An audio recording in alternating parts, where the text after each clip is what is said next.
and welcome to this edition of ET Now Hangouts with me, Ankita Saxena. Well, in a day and age of rising lifestyle and hormonal diseases, people are ditching those heavy medication and adopting a more holistic lifestyle and functional medicines that have worked wonders for ailments like PCOS, diabetes, thyroid, and so on.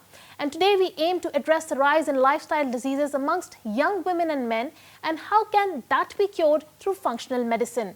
For that, I'm joined by Shivani Bajwa, who's the founder of YogaSutra and health and functional medicine expert, certified by the India Association of Functional Medicine. Hi Shivani, welcome to ET Now Hangouts. It's a pleasure to have you in the show. Thank you so much, Ankita. It's my pleasure and honor, of course. So Shivani, tell us, you have been working on reversing lifestyle disorders through alternative medicines, through functional medicines, and through lifestyle changes. And one of the most common disorder, most common endocrine disorder that women suffer from is PCOS. In fact, 1 in every 5 Indian women actually suffers from PCOS. Tell us, what are the lifestyle changes one can make to manage this better? So I'll give you a quick overview. I think your audience might find it very relevant to know how you get it. Yeah. So it's something called an excess of androgens, that is male hormone in the body. And if we understand that it is bumped up because of excess insulin, this is a sugar regulating hormone. Yeah. And there are certain very alarming statistics about it being caught by mothers with their teenage daughters today. So if they are alerted today, because of their poor lifestyles, snacking a lot, and probably low exercise and movement because of the age of digital, influx here, they tend to rise and spike their glucose a lot. And that is where PCOD gets sparked and triggered. Yeah. So if you really want to reverse anything, it is the excess insulin in the body.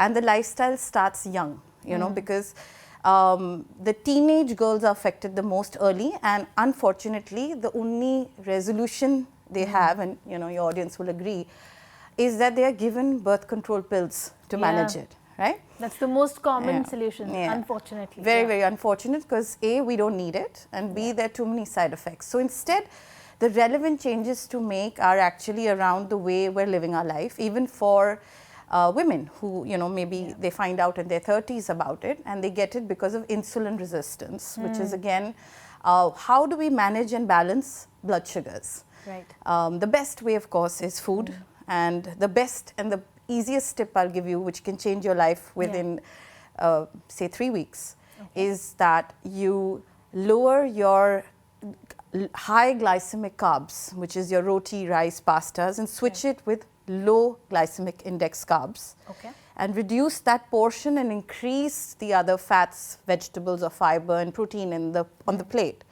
And instantly within 3 weeks, blood sugars get balanced. So what happens is the symptoms they get, which is irregular periods or menstrual cycles, infertility issues with women who are trying, or they get depression and anxiety, that can be balanced really quickly. Of course, the other reason is overactive adrenals. Again, from a young age, stress has become a very, very important area. But I think in a nutshell, if we can just do this much, they can be relevant, changes you can see very quickly. Right. So I think that definitely is something we should be focusing in on. Right. So Shivani, let's talk about a little bit about women's health care, because I think women very often neglect their health, taking care of the house, working also. Women are working now, going out. PCOS, like I said, is one of the most common lifestyle disorders. But besides that, what should a woman do, woman between her 20s and 30s, 40s, between 20s to 40s, do to maintain a holistic lifestyle? So that's a wide range, but I'll again try to make it easy and concise for you. I think the first thing we should be looking at is food as medicine, which is a huge bioregulator. It manages your gut microbiome, it handles all your adrenal stress hormones, and it really helps in better gene expression. So if you're looking at, the number one thing is what you're putting into your mouth has to be controlled and not ultra processed, which is sort of today triggering a lot of starches and sugars and all of that. So number one is get your food in order. How you plate yourself, like I just mentioned, is very important. How you use use the kind of right fats and the, you don't get in the wrong oils in this food part, at least, is very, very key, so that inflammation doesn't trigger in the body. Right. The second thing I've normally seen is if they have a very good sleep hygiene, they manage their cortisols very well. So some of the things that I've seen work really well is if you're waking up and sleeping at the same time, and you're managing to keep, say, your bedroom like your Mecca, where you're not really using it to watch TV.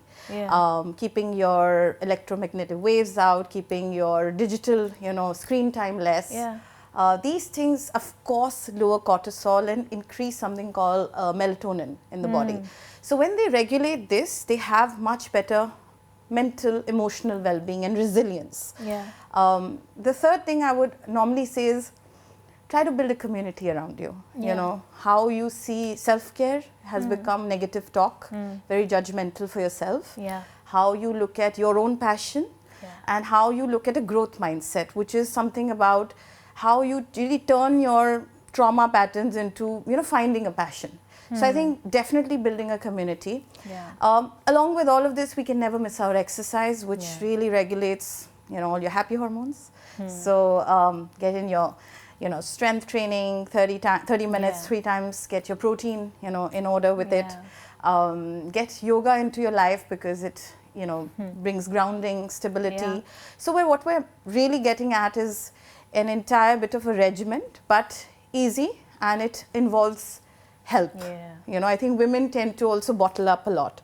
So I think one of these, if you can just implement a few of these things, there could be, again, life transformation. Absolutely, absolutely. In fact, you mentioned yoga as as an alternative medicine of sorts, because yoga, there are a lot of asanas in yoga that trigger, or they specifically target certain glands that secrete hormones, or they help in regulating hormones, like the hypothalamus, pituitary gland. There are specific asanas that really help you target those glands. Could you tell us a few asanas? You have YogaSutra that you're helming, but tell us a few asanas which are extremely helpful in regulating the major hormones and the major glands. So I'll give you actually a 7-step guide, and it's simple to know. So you can literally know it now and start it. But I would recommend we use the restorative versions, not the classical versions, because a lot of people have back problems, they have hypertension, migraines. So when you use... So when you say restorative, what does that mean? When we say restorative, we say a lot of props, like you can just take a pillow or two or a bolster. You can use the wall. So if you use the body turning in a certain way, which is supported legs up on the wall, we call it Vipreet Karni. A woman can bring in a lot of blood into her pelvis, and normally she's tired the whole day. So when you strengthen the legs and the pelvis, the first connection we see in Iyengar yoga with Guruji is that the mind calms down. So when you use legs up on the wall, you're working on fatigue of the day. When you're using something called Supta Baddha Konasana, also called the reclined goddess asana, we're really looking at a woman resting her entire spine, and all the chakras and the hormones start getting regulated. If you twist your body in a seated way, you get to squeeze your spine and get in all the good circulation, which is where the vertebrae lies. So again, you're working the communication to your hormones up till your brain. If you get a forward bend, which is seated, which is also supported, like you get to rest it on a chair. Again, there is the hormones that need relaxation from the pituitary, like you said. Women actually discuss things from their brain to their ovaries as well. So all the PCOS and blood sugar balancing that we're talking about eventually is all hormones, right? Moving your body in all directions, but they're rested. And they're not active, and they're passive. So when your approach is passive, women actually in unfortunate survival mode today. What women? Everyone. We get to go into something called a parasympathetic nervous system mode, which is rest and digest. And then we get better GABA, serotonin, all your hormones and dopamine receptors are good. What you also get something today is neuroplasticity, which is you can rewire your brain and get better emotional resilience and well-being. So I think some of the things these asanas do are, of course, improve sleep, cortisol levels, but these are particularly about really helping someone step back. because they're just constantly wanting or achieving. I think so. This 7-step asana guide will be able to get them in a mode which gives them some time to go in a default mode to really get a mind-body connection. Hold that thought, Shivani, because we will take a short break, but you don't go anywhere, because after the break, we continue with this conversation.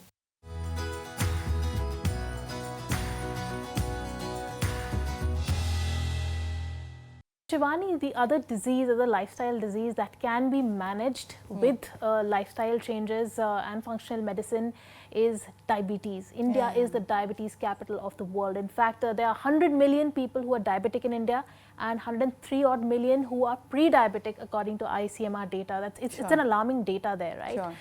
How can one manage their diabetes, their weight through functional medicine or lifestyle changes? So yes, you're right. The way I look at it is people are getting sick and obese, and they don't have their health in their control. However, the strange myth that you could bust today is that people think that diabetes is a genetic disorder or a disease. So I'm going to clarify that once and for all, so that people know that it is a lifestyle preventable disease. So about 1 in 10 Indians, apparently, if I might be up and down with that number, have diabetes, but there's something called diabetes 1 and diabetes type 2, right? 90% to 95% have diabetes type 2, which is a absolutely reversible condition. Yes, we do agree that there is predisposition to genetics here. That means if you had it, but you know what's that percent? Under 5.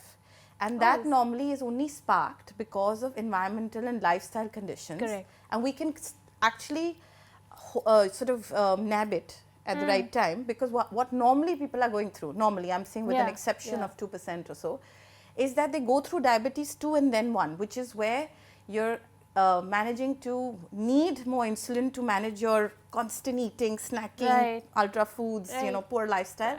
And then there is no insulin, which is diabetes type 1 when you need the injections, right? At the level of diabetes 2, you won't believe where it's starting today. So 10 to 17 years of age, that's the number, where diabesity we call it. Obesity mixed with diabetes can be actually controlled, and it mostly even at 40, 50, we can reverse it completely. Only thing is we don't want to do things that make us express those genes in life. Right? So we can even shut off the bad gene, we call it. So when people say we're taking metformin, that's one medication that is handed over like a candy to a 20-year-old today. You have, but one test that I would tell all your audiences to do, and it's shocking that people are not doing it. So if I had to ever see whether you're predisposed to heart, cholesterol, obesity, blood sugar issues, which is called a metabolic syndrome today, high BP, all these come into something called a metabolic syndrome, and belly fat.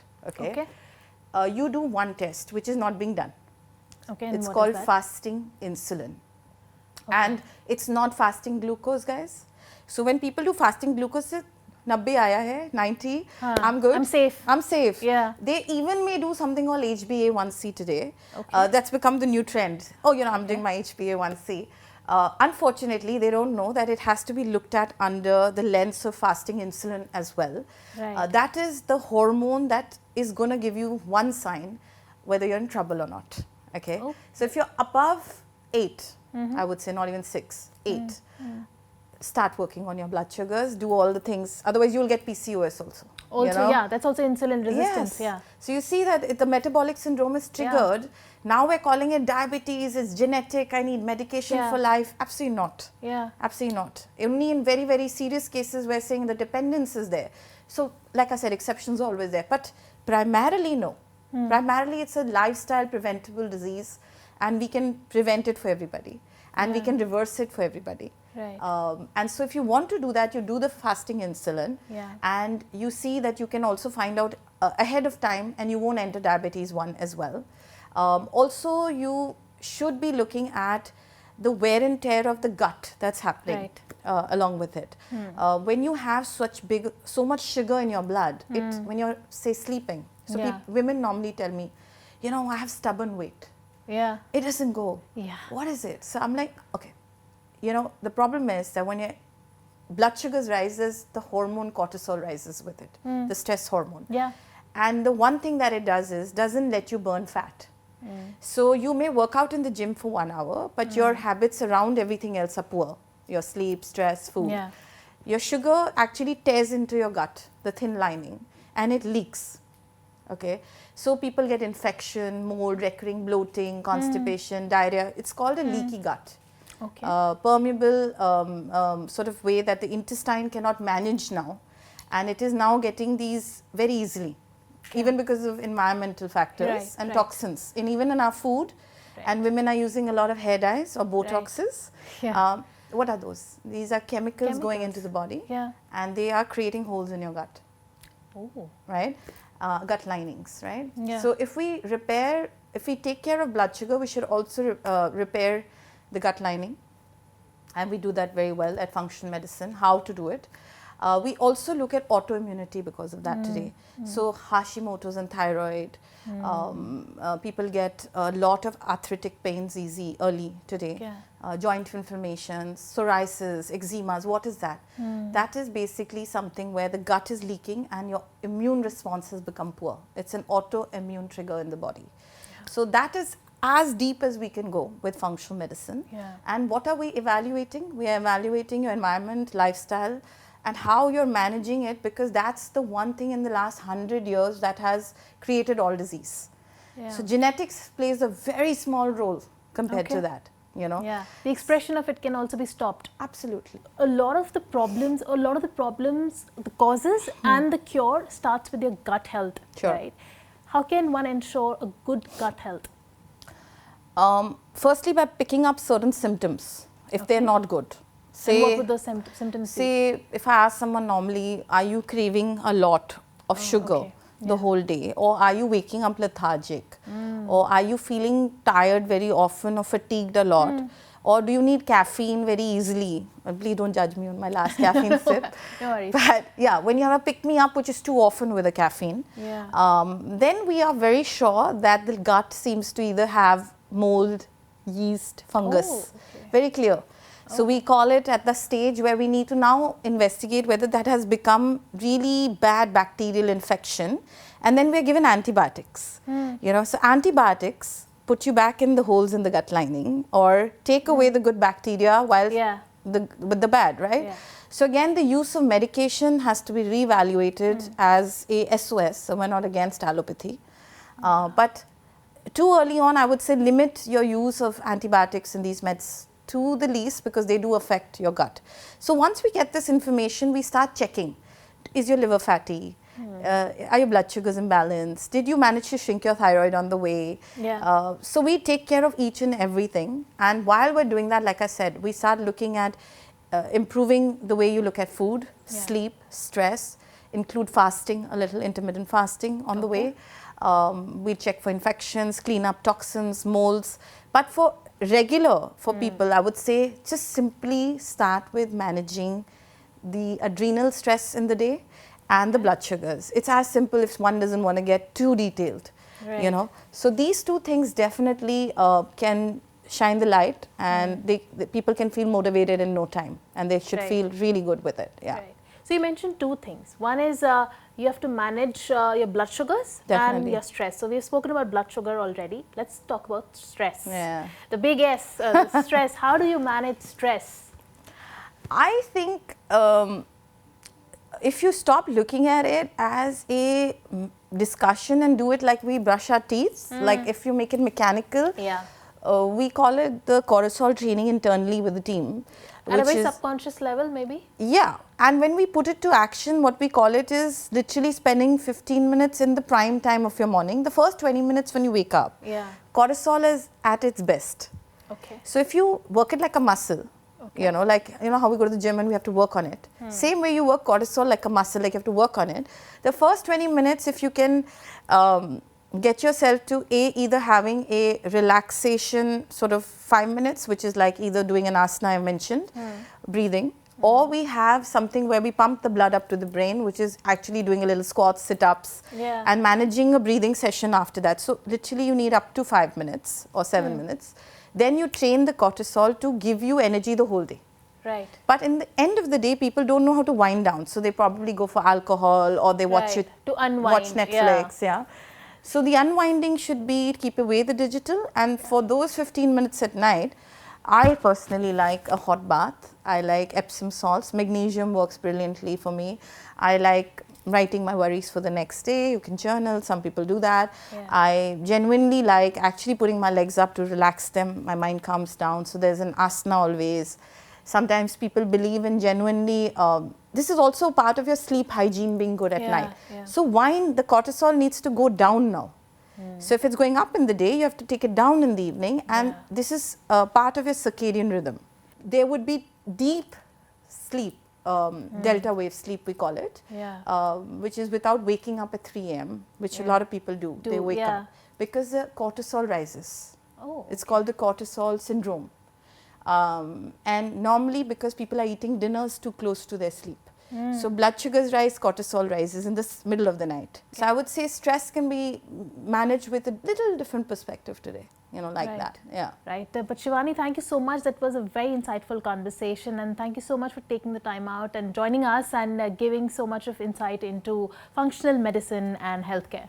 Thank you. You were absolutely delightful, and thank you so much. And well, it is that time of the show where we get you what's trending. It is the Apple season, which all the Apple lovers wait for around the year, and the wait is finally over. Apple has launched the new iPhone 16 in the Apple Glowtime Event 2024 at its Cupertino Park, California headquarters. Now, the most exciting part of this launch was the introduction of the Apple Intelligence. Yes, the Apple iPhone 16 series features the new A18 Bionic chip based on the ARM V9 chip architecture in order to run the plethora of Apple's new AI features, well, collectively known as the Apple Intelligence. Well, to get you more details on that and other Apple launches, we are joined by Sumita Karir. Arriving just in time for the festive season, Tim Cook last night announced a spanking new lineup of Apple iPhone 16 series at the iconic Steve Jobs Theatre in Cupertino. In fact, Tim Cook interestingly began his address with a mention of AI. He stated that it marks the beginning of an exciting new era. So 4 new models were launched in the iPhone 16 series. That is the iPhone 16 and iPhone 16 Plus, which are base models, and iPhone 16 Pro and iPhone 16 Pro Max. Now, all of these are defined by one single thing, that is the infusion of artificial intelligence features into these products, which will make these products smarter. Of course, these are also backed by some stellar features. Let's take a look at some of them. Now, these are optimized for running large generative models. They are water and dust resistant. There is an action button coming on all of these phones, along with a camera control feature that allows users to control the camera with just a sliding gesture. Then ChatGPT is embedded in visual intelligence that will help users cut down on wind noise in videos. In fact, users will also be able to use AI to stitch photos into a video by just giving a specific prompt. And AI will also recognize names of restaurants, etc., when you take pictures of those places. In fact, ChatGPT, like I said, is also embedded in visual apps. And then iPhone 16 Pro and Pro Max will also have all of these features. However, these will also have audio upgrades that are backed by machine learning, including studio quality mics that will allow users to record multiple layers of audio. And then there is a 48 megapixels fusion camera as well. So let's take a look at what else is Apple Intelligence bringing in so far as these features are concerned. Number one, it is keeping the data of users private. There is visual intelligence in camera controls, richer language understanding on Siri, and of course tailored AI experiences. Apple is also betting big on healthcare features, which are now part of the Watch Series 10 and AirPods for including hearing loss test, or there is a water temperature sensor as well, and of course users will be alerted on sleep apnea. But why is this event crucial? This event was crucial because Apple is betting big on artificial intelligence to see a resurgence or to revive its growth so far as iPhones and wearables are concerned. So the big question is, will this be an inflection point for growth cycle for Apple to kick in? Well, clearly, it's a big party for all the Apple lovers with those launches. But with that, it's a wrap on this edition of ET Now Hangouts. I'll take your leave. Thank you so much for tuning in.